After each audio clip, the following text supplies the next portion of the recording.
Hey there homies, it's Koopagen with another reading from the Talara series. In the last book, she was acknowledging that she was pushed off a cliff, and then she swam up to shore and screamed for help, and then it was none other than the nursemaid Romke who came out and helped her in. She got her dried up, healed her leg that had sustained a nasty gash, and then they spoke a little bit about the Princess Gilia and how she had witnessed the assassination all those years ago of Talara's family, and that she was never the same since. Sent off for healing, came back and didn't have any memories to play with, so she was actually declared not able to be the heir of the kingdom due to that. I don't understand what that all is supposed to mean, because the king's the one who sent her to be healed to begin with, and then at the end there, she runs into the dude who had hired her to do this march in the first place, and then told him what was going on. So guys, we're going to dive into the Mystery of Princess Talara Part 3 by Mira Lykis. Norbooth was leaving his favorite pub in Camlorn, the Breaking Branch, when he heard someone calling his name. His was not the sort of a name that could be mistaken for another. He turned and saw Lord Errol, the royal battle mage from the palace, emerge from the darkness of the alley. "My lord," said Norbooth with a pleasant smile. "I'm surprised to see you out this evening, Norbooth," grinned the Lord Errol with a most unpleasant smile. "I have not seen you and your master very much since the millennial celebration, but I understand you've been very busy. What I've been wondering is what you've been busy doing." "Protecting the imperial interests in Camlorn is busy work, my lord, but I cannot imagine you would be interested in the minutiae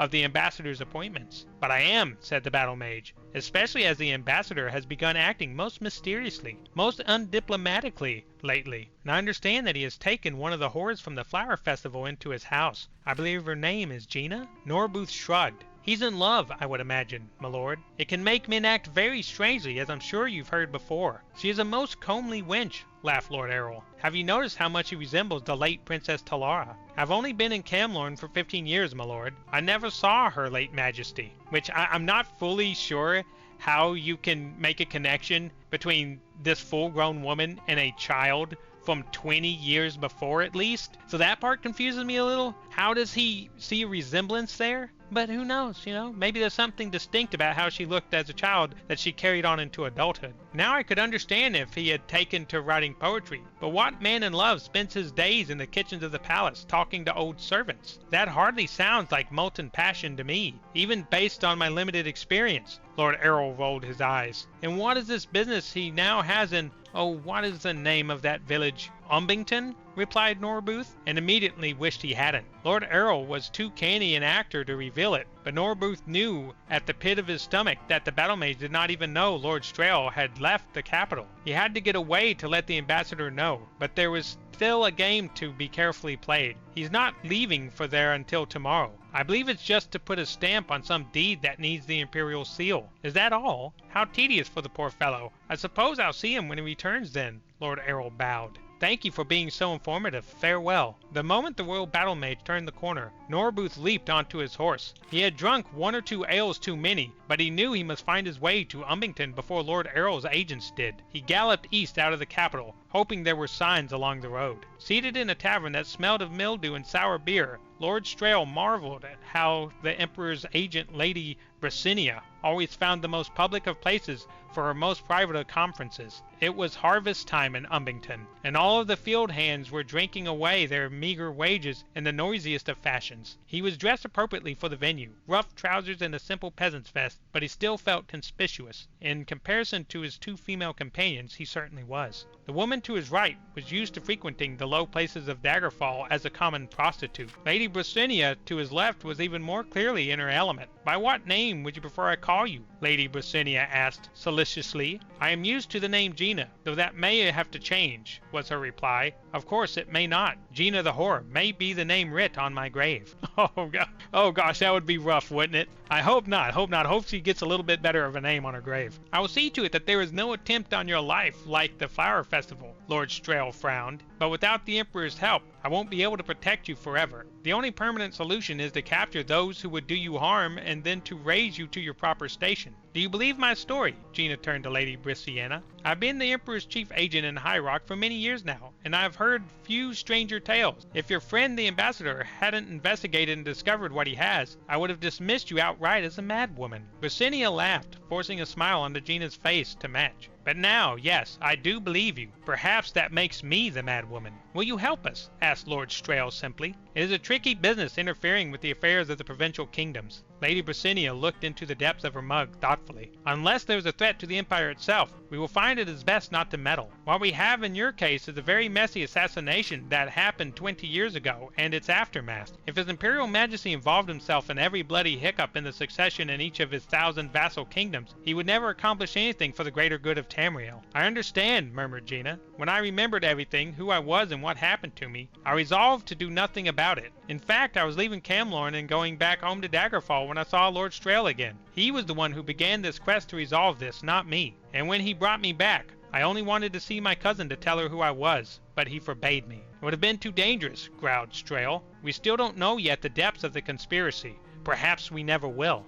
I'm sorry, I always find myself giving long explanations to short questions. When Lord Strale asked if I would help, I should have begun by saying yes. Lady Brasinia laughed at the change in Lord Strale and Gyna's expressions. I will help you, of course, but for this to turn out well, you must accomplish two things to the Emperor's satisfaction. First, you must prove with absolute certainty who is the power behind this plot you've uncovered. You must get someone to confess. And secondly, said Lord Strale, nodding, we must prove that this is a matter worthy of His Imperial Majesty's consideration and not merely a minor local concern. Lord Strale, Lady Brisiana, and the woman who called herself Gyna discussed how to accomplish their goals for a few hours more. When it was agreed what had to be done, Lady Brisinia took her leave to find her ally, Prosicus. Strale and Gyna set off to the west toward Camlorn. It was not long after beginning their ride through the woods that they heard the sound of galloping hoofbeats far up ahead. Lord Strale unsheathed his sword and signaled for Gyna to position her horse behind him. In that moment they were attacked on all sides. It was an ambush. 8 men armed with axes had been lying in wait. Lord Strale quickly yanked Gyna from a horse.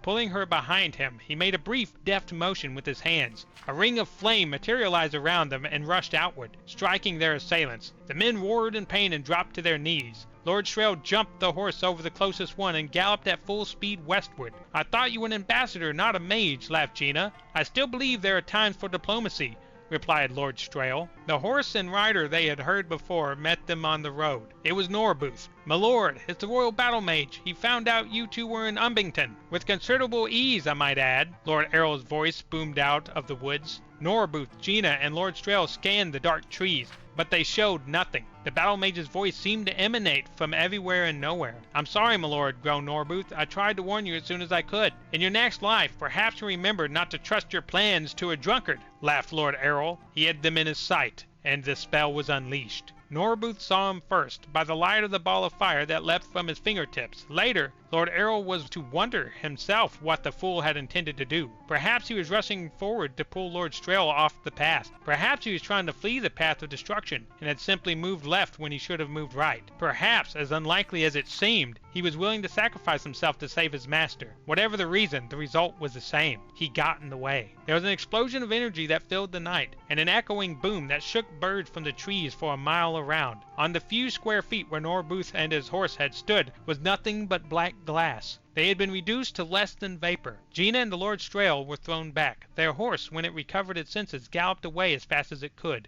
In the lingering glowing aura of the spell's detonation, Lord Strale looked straight into the woods and into the wide eyes of the battle mage. Damn, said Lord Errol, and began to run. The ambassador jumped to his feet and pursued. That was an expensive use of magicka even for you, said Lord Strale as he ran. Don't you know well enough not to use ranged spells unless you are certain your target won't be blocked? I never thought. That idiot. Lord Errol was struck from behind and knocked to the wet forest floor before he had a chance to finish his lamentation. It doesn't matter what you thought, said Lord Strale calmly, flipping the battle mage around and pinning his arms to the ground with his knees. I'm not a battle mage, but I knew enough not to use my entire reserve on your little ambush. Perhaps it's a matter of philosophy. As a government agent, I feel inclined towards conservatism. What are you going to do? Whimpered Lord Errol.